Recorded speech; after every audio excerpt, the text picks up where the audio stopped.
I had always believed that anniversaries were meant to be a quiet celebration of two people's journey together, a reminder of the promises exchanged when life felt hopeful and uncomplicated. Yet, as I stood in front of the mirror that evening, adjusting my tie with deliberate patience, I couldn't help but sense a heaviness beneath the anticipation. My wife, Clara, had hinted all week that she had something special planned for our anniversary. The way she said it, sharp, with a playful edge that didn't quite conceal the judgment in her eyes, told me her surprise wasn't about love or tenderness. It was about proving a point, one she had been hammering into me for years, that I was, in her words, too stingy for my own good. The word stingy had become her favorite insult, slipping from her lips whenever she felt I hadn't spent enough on gifts, dinners, or unnecessary extravagances. To her, generosity was measured in receipts and price tags, not in effort, sacrifice, or devotion.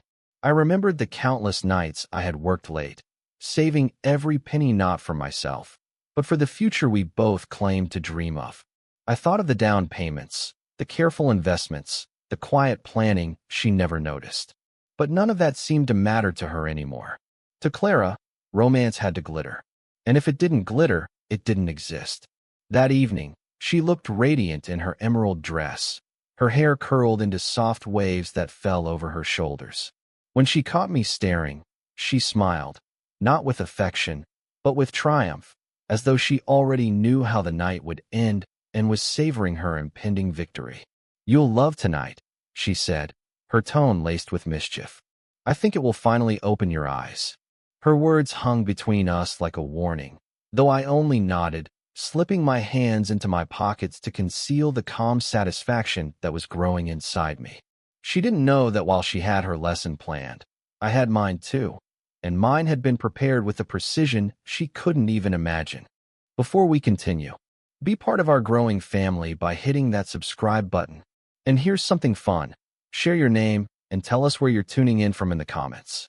We might feature you with a shout out in our next video, because your support truly means the world to us. Now, let's proceed.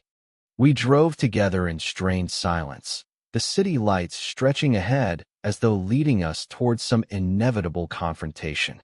Clara kept glancing at her phone, checking messages, her painted nails tapping against the screen in a rhythm that betrayed her excitement. I didn't ask her where we were going. I wanted her to believe I was still the unassuming husband, oblivious, docile, and resigned to her games. Inside, however, my thoughts were sharp and deliberate. Every detail she had overlooked in me, my patience, my planning, my ability to observe without reacting, was the foundation of the lesson I intended to deliver. And tonight, she would discover that underestimating me was her greatest mistake.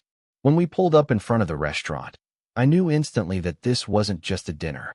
The venue was extravagant, with golden lights spilling from its glass walls and valets rushing forward to take keys from cars that gleamed with wealth. Clara stepped out gracefully, greeting the hostess with a familiarity that told me she had orchestrated this weeks ago. "This way," she said, looping her arm through mine, her nails pressing into my sleeve as though she were guiding a child who needed direction. Inside, I caught sight of familiar faces, her friends, colleagues, and even a few distant relatives. My heart sank for a moment, not because I feared what was coming, but because her intentions had now become painfully clear. This wasn't a celebration. This was a stage. The tables were set in an opulent arrangement, candles flickering against crystal glasses, plates polished until they reflected the dim chandeliers above. Clara thrived in this setting, moving with a practiced grace as she greeted her guests, leaving me momentarily in the background. I sat quietly, my eyes scanning the room, noting the smirks, the curious glances, the whispered exchanges. They were all in on it, or at least waiting to see what lesson Clara had prepared for me. I could almost hear their unspoken words. Poor man, too stingy to treat his wife properly. Poor man, about to be embarrassed by the woman who deserves better. As dinner began, Clara leaned toward me, her perfume sharp and suffocating. "Don't look so tense," she whispered, her lips curling into a smile that was anything but kind. "You'll thank me later for this." Then she stood, tapping her glass with a spoon, commanding the room's attention with the confidence of someone who believed she held all the power. Her eyes swept over the crowd before settling on me. "Everyone," she began. "Tonight we celebrate not just another year of marriage, but also the chance to grow, to learn, and to correct our mistakes." The crowd murmured approvingly, raising their glasses in anticipation. My chest tightened, not with dread, but with anticipation of my own. Clara's speech flowed with practiced rhythm, each sentence carefully designed to entertain her audience while cutting me down. She spoke of my frugal habits, framing them as shortcomings. She described, with exaggerated humor, how I once refused to buy her an expensive handbag, opting instead for something practical. Laughter rippled through the room, loud and cruel, echoing against the walls. I watched her bask in it, her eyes glittering as though every laugh was a metal pin to her pride. She didn't notice the way I sat calmly, my hands folded, my gaze steady, as though her performance were nothing more than a temporary noise. Because to me it was. Then came the final blow. Clara reached beneath the table and produced a velvet box, large and ostentatious, which she opened with a flourish. Inside, a glittering necklace sparkled under the candlelight, the kind that screamed excess. She held it up for everyone to see, her smile wide as the guests gasped and applauded. "This," she declared, "is what generosity looks like. This is what love should look like. And tonight, I'm teaching my husband that sometimes you have to stop holding back and show the world that your love shines." The crowd erupted in cheers, and Clara turned to me, eyes daring me to contradict her. But I didn't. I simply smiled. Because the truth was, I had already seen this coming. Clara thought she was teaching me a lesson, but she had forgotten the one thing I never forgot. Appearances fade, but reality waits patiently to reveal itself. And while she was busy crafting her stage, I had been preparing something far more powerful, something that would not only silence her arrogance, but also expose the hollowness behind her glittering facade. Tonight was hers, yes, but the night wasn't over. My lesson was waiting, and when it arrived, no amount of diamonds would save her from it. When the applause for Clara's glittering necklace finally thinned into clinks of glass and murmurs of admiration, the waitstaff flowed in with a choreographed precision that told me this had been rehearsed. A separate dessert cart, dripping with gold-trimmed eclairs, sugared figs, and a ridiculous tiered confection, rolled to the center like a prop in a theater production. Clara lifted her hand as if conducting a symphony, and the room obeyed, voices dimming, attention swiveling toward her. "Before we cut the cake," she said sweetly, "I'd like to share a little moment about love." That word, love, landed with a hollow ring, a bell struck over an empty chapel. I kept my gaze steady, letting her see a husband who would not flinch, not crack, not offer her the satisfaction of spectacle, at least, not the kind she expected to see from me. A server placed a sleek envelope in her palm, embossed with our initials, and Clara held it up, smiling at the crowd as though she had found a relic worth a christening. "My husband," she announced, "left this on the dresser this morning, his anniversary surprise." Heads shifted toward me, curiosity softening into sympathetic amusement, as if a chorus had already decided the punchline. Clara pinched the flap open and drew out what looked like a folded card and a narrow voucher. She read it aloud with theatrical flourish. A reservation for a modest weekend getaway, a handwritten note about wanting quiet time together, and a simple promise to use the rest of the saved funds toward our long-term plan. The words were true. They were careful, heartfelt, and humble. In her mouth, they sounded like a confession of mediocrity. A scatter of polite laughter dotted the room, the kind that people use when they're unsure whether they're supposed to be entertained or merciful. Clara angled the voucher toward the nearest table with an obliging chuckle. "Isn't he adorable?" she said, bits of sweetness sharpening into razors. "He believes memories are enough." The line found its cruel mark, blooming into louder laughter that took courage from safety in numbers. She pivoted, gemstone necklace glinting like a referee's whistle. Now, I don't want him to live small anymore, she continued. So I've decided to show him what real generosity looks like. With a snap of her fingers, the maitre d' wheeled in a second cart, this one carrying 3 glossy gift boxes, while a photographer, already positioned, lifted a camera and waited for his cue. This was not dinner. It was a trial. She opened the first box, revealing 2 front-row tickets to a splashy gala she knew I had zero interest in. The kind people attend for the photos instead of the music. The crowd oohed as if they had seen the northern lights trapped in paper.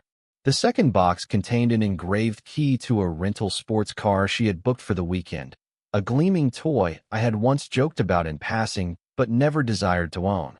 The third box unveiled a platinum card issued in her name, presented as a symbolic joint indulgence pass we would both be expected to swipe as though our marriage required receipts to stay alive.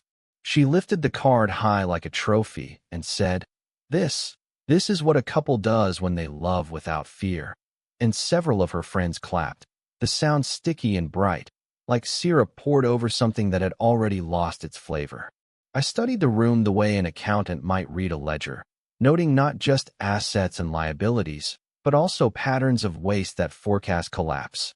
Her friend Sasha leaned forward, eyes wide with approval, the sort of electricity that comes from seeing someone else's relationship turned into a spectacle.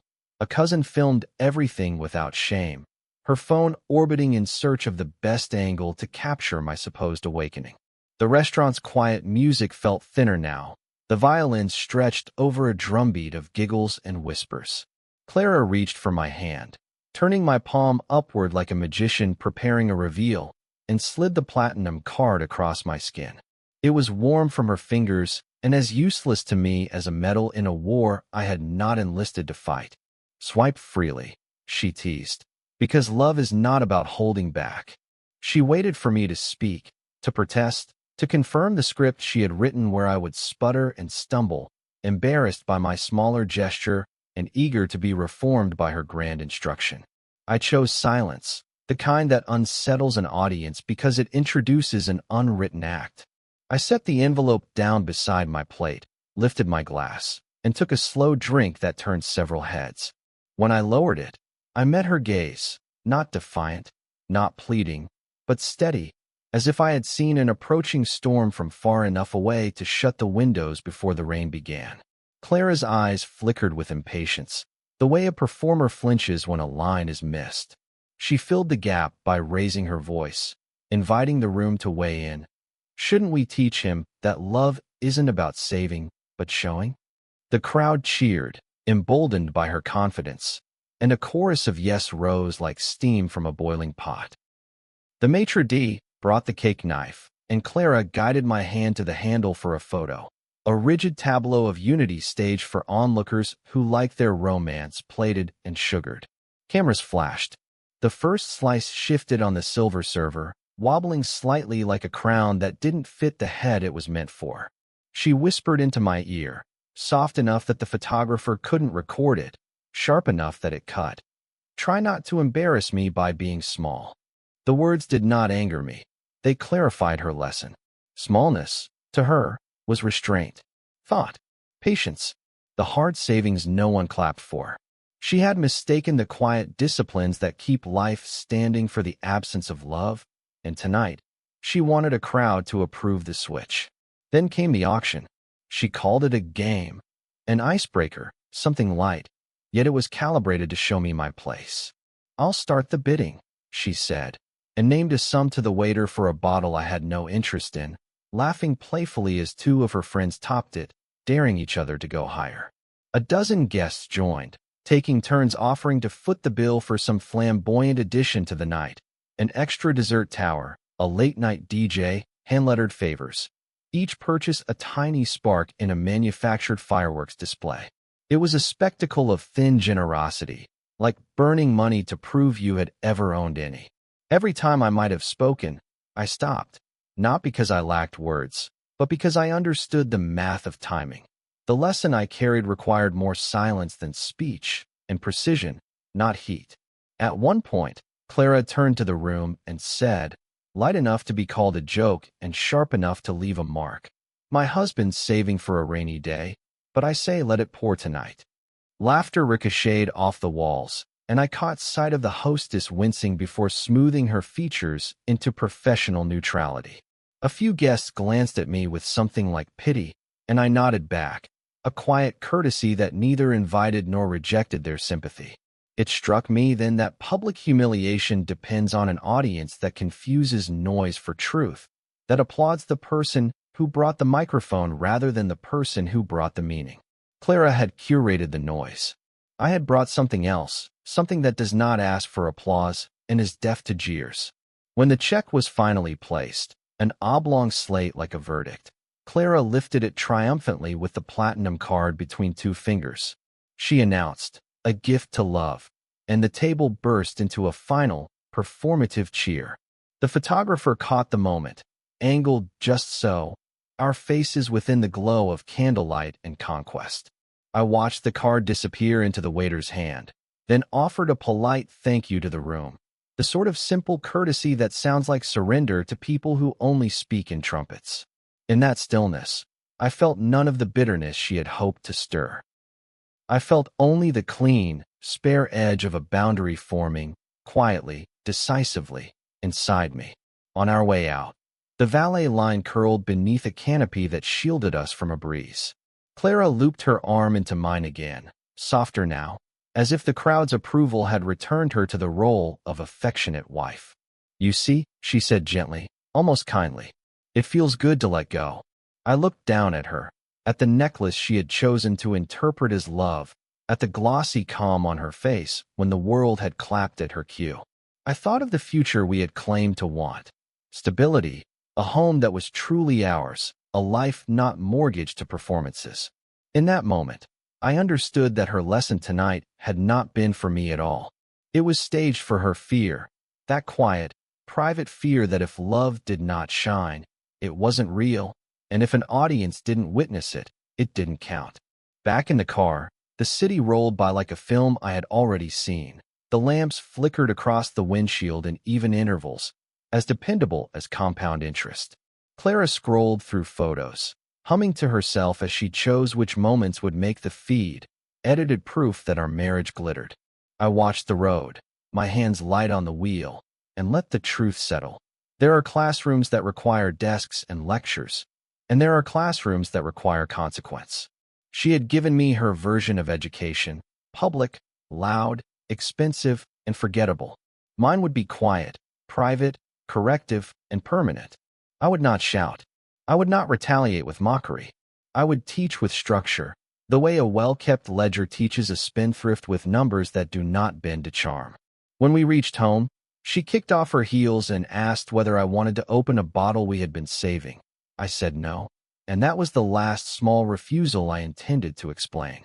I took the envelope she had mocked and placed it carefully in the drawer beside my desk, then opened a locked file where documents waited.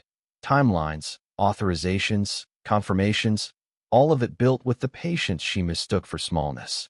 My lesson would not be about deprivation. It would be about alignment. It would show, not that I could deny, but that I could direct. It would remind her that love builds before it buys, that a foundation stands when chandeliers fall, and that the quiet math of devotion will outlast any evening spent burning frills for warmth. Clara called from the hallway that she'd be in bed, and I answered that I would join her soon. I sat at the desk for a moment longer, letting the evening's noise exit like steam from a kettle left to cool. I thought of the guest's laughter, her bright smile, the card glinting between her fingers. I thought of the future deed stored in my safe deposit box, the transfer scheduled, the letters sealed, pieces of a lesson measured not in humiliation, but in gravity. When I finally turned off the lamp, the house fell into a hush that felt like a blank page. Tomorrow, she would wake to the first sentence of my lesson, and unlike hers, mine would not need a crowd to make it true. The next morning, sunlight bled faintly through the blinds, soft gold tracing across the room that felt too polished, too staged, after the circus of the night before. Clara stirred beside me, sighing with the easy contentment of someone who had won an invisible prize. Her lips curled into a drowsy smile as she murmured, "See, love? Didn't last night feel alive? Everyone finally saw what we should look like." I stared at the ceiling, counting the seconds between her breaths, marveling at how quickly she had traded our private bond for public validation. She believed she had taught me her lesson, that appearances mattered more than prudence, that generosity meant proof in the form of applause. But as she stretched languidly across the sheets, she didn't realize another lesson was already written into the day, waiting like a shadow behind the sunlight. I rose quietly, letting her drift back into shallow sleep, and crossed to the oak desk I had insisted we buy when we first moved in. Clara had called it ugly then, too heavy, too plain, unfit for her vision of a home built to impress visitors. To me, that desk was a fortress.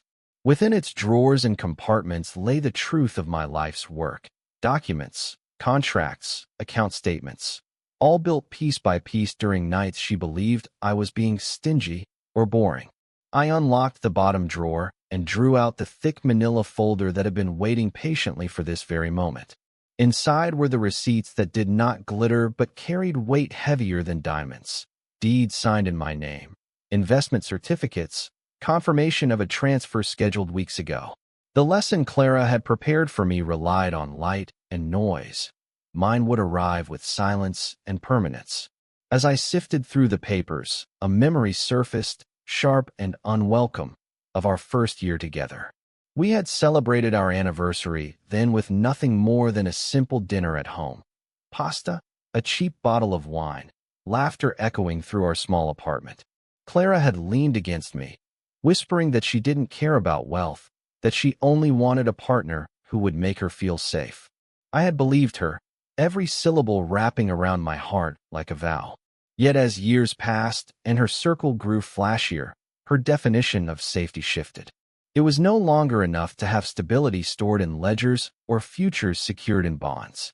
She needed diamonds. The investment property I had purchased without her knowledge was nearly complete, the contractor's final bill cleared, the legal filings stamped. Clara thought she had unveiled her generosity with a necklace and a sports car rental. What she would discover, soon enough, was that I had been building something far greater, a home not rented or borrowed, not flaunted for likes or whispers, but owned outright in my name. The deed carried only my signature. It wasn't spite, it was structure, a reminder that love builds. And in a world obsessed with spectacle, permanence is the loudest silence of all. Clara woke fully just as I was setting the briefcase beside the desk. She stretched and propped herself up on one elbow, watching me with lazy curiosity. "What are you doing with that old thing?" she asked, her tone laced with amusement. I smiled faintly, shaking my head. "Just work," I replied. It was easier to let her believe the lie for now. She had spent last night mocking my carefulness, my insistence on preparing for storms that hadn't come yet. Soon, she would see that the storms were real, and that only one of us had learned how to build shelter. I kissed her forehead lightly, noting the way she pulled me back into bed as if last night's performance had erased the distance between us. She still thought she was in control. Later that day, as Clara gossiped with her friends over brunch, no doubt sharing edited photos from her lesson, I drove to the bank. The clerk greeted me by name, sliding the sealed envelope across the counter with the kind of respect that comes from recognizing someone who moves quietly but moves with purpose. I tucked the envelope inside my briefcase, its presence a steady drumbeat against the chaos of Clara's vanity. Inside was the official confirmation of transfer, the final piece of proof that the house, our future, was not tethered to her whims or her need for spectacle.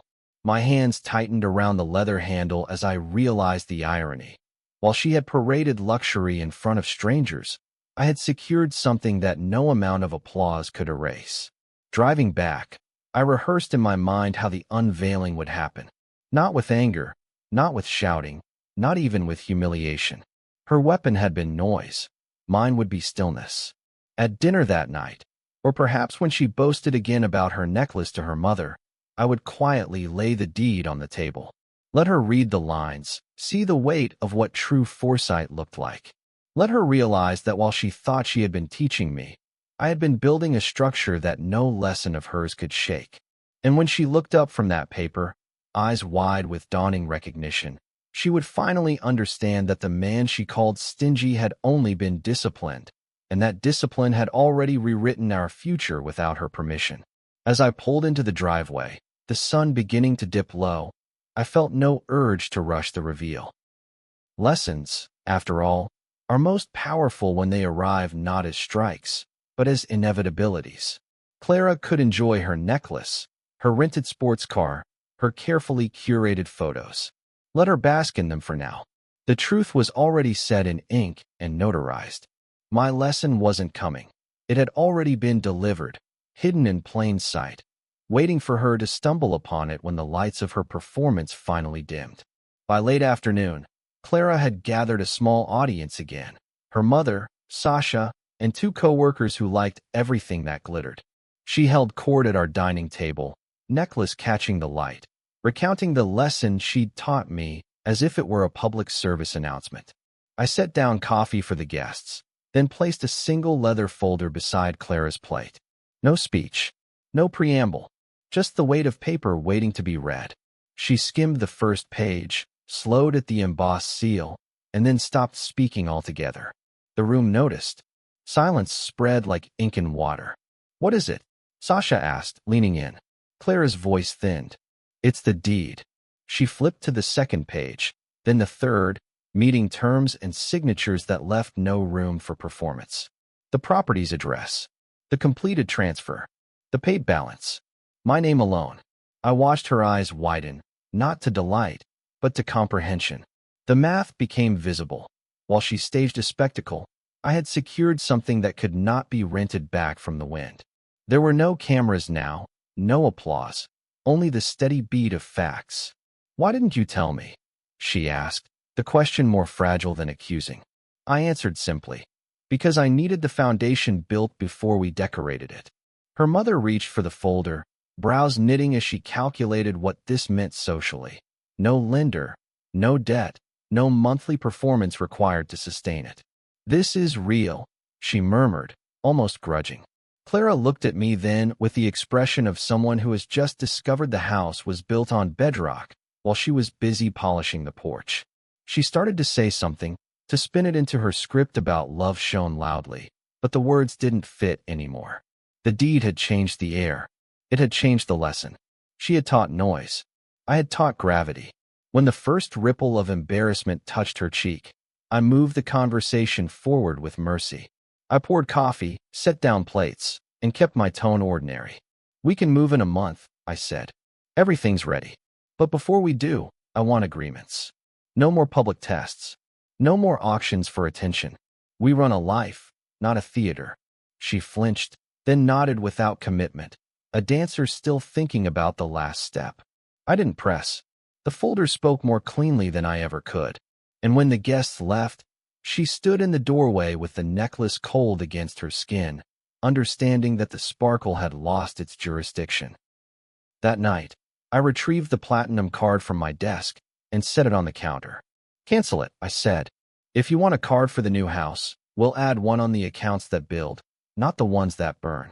She didn't argue. She only asked, small and careful, "Am I moving into a house you bought without me?" I met her softness with truth. "I bought a roof for us both. Whether it becomes our home depends on how we live under it." She looked down, then reached for my hand as if it were the railing at the top of a steep stair. For the first time in months, she said nothing at all, and that, more than any apology, felt like the beginning of a turn. We toured the house the next day. No chandeliers waiting to be photographed, no velvet stage for invites. Just light in the right places, clean lines, and the quiet hum of a space designed to outlast moods. Clara walked through the rooms with that measured hesitation people have when touching something that will tell the truth back to them. In the kitchen, she rested her palms on the island and whispered, "It's beautiful." But the word was different now. Less about shine, more about shape. I opened a folder on the counter. A budget, a savings plan, a calendar for travel we could afford with joy rather than announce with debt. If we're doing this, I said, we're doing it without audiences. Intentional, not theatrical. That's the agreement.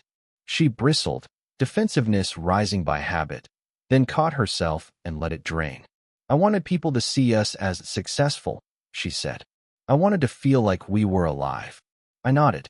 Alive isn't loud, it's durable. Loud breaks when the room empties. She looked around the kitchen as if the cabinets were nodding. We talked for an hour. Terms, not threats. Boundaries, not barbed wire. She would return the necklace. We would end the sports car rental today. She would call the restaurant and pay the difference in cash we actually had, not credit that wanted a pound of us later. And we would separate show money from life money, because only one of those builds a future. The calls were awkward. Sasha texted question marks.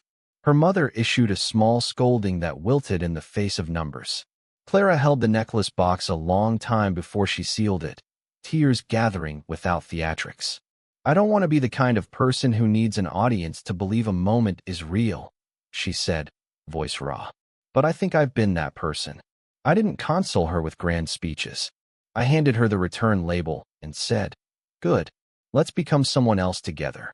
She laughed once, tired, honest, then pressed the seal firm. That evening, I drafted a simple agreement for us to sign, not legal armor, but moral alignment. No public lessons. No surprise spending to force virtue signals. Quarterly sit-downs with the ledger open. A rule that every gift must be something we can pay for twice without wincing. Clara read it twice. She signed. I did too. Then we cooked dinner in the empty house with a borrowed skillet and ate at the island like college students with better lighting. For the first time in a long time, I felt the room breathe with us, not against us.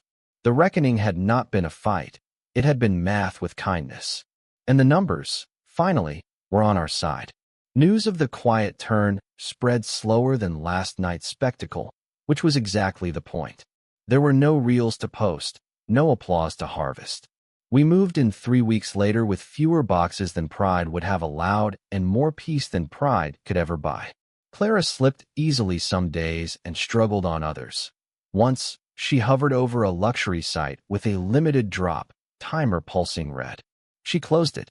She showed me the screen like a child bringing home a clean report card. I thanked her without fanfare and returned to seasoning the pan. Small wins grow when they're fed normalcy. We started new rituals that no one else would clap for. Ledger nights with tea instead of wine. Walks without phones. A rule. If a moment was good, we kept it. If it wasn't, we improved it. If neither worked, we let it go. Sometimes she faltered, catching herself wanting to turn our dinner into a post. Sometimes I did, turning a quiet success into an "I told you so." We learned to trade those slips for apologies before they hardened into habits. One morning, she found the envelope from our old anniversary gift, the modest getaway, and taped the voucher to the fridge. "Let's go," she said. "This time because we want to, not because anyone else will see it." On the drive out of town, she rested her head against the window and spoke without armor. "I didn't set out to humiliate you," she said. "I set out to feel bigger than my fear that I wasn't enough. I chose the wrong tool. I kept my eyes on the road. Then we teach the fear a better lesson," I said. "We make it bored. We make it irrelevant." She reached for my hand and held it quietly, not squeezing for a camera, not performing an idea of closeness, just being close. The landscape widened. So did the air inside the car. Back home, we hosted people differently. Fewer guests, better conversations. When someone pushed for spectacle, "Show us the house tour," Clara smiled and said, "We're decorating the parts you can't film." It landed like a joke and felt like a vow. The platinum card account closed. The necklace never returned.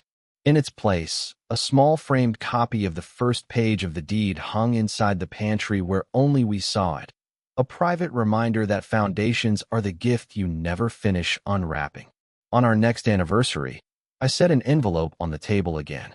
She opened it with a breath I recognized from the old life, then exhaled differently when she found what was inside. A single page with a short letter. "Thank you for learning with me. For choosing the life that lasts over the night that shines." for understanding that love is not a budget cut or a spending spree. It's a policy that protects the home. She looked up, eyes wet without theater. "And my lesson?" she asked, smiling like a new student who finally likes the subject. I touched the deed frame with my knuckle. "It's ongoing," I said. "Quiet class. Daily attendance." She laughed, then set her phone face down, turned it off, and slid it across to me like a surrender that wanted to be kept. "Now," she said, "we eat the cake we paid for twice and tell no one it was delicious." And we did. Thank you so much for watching.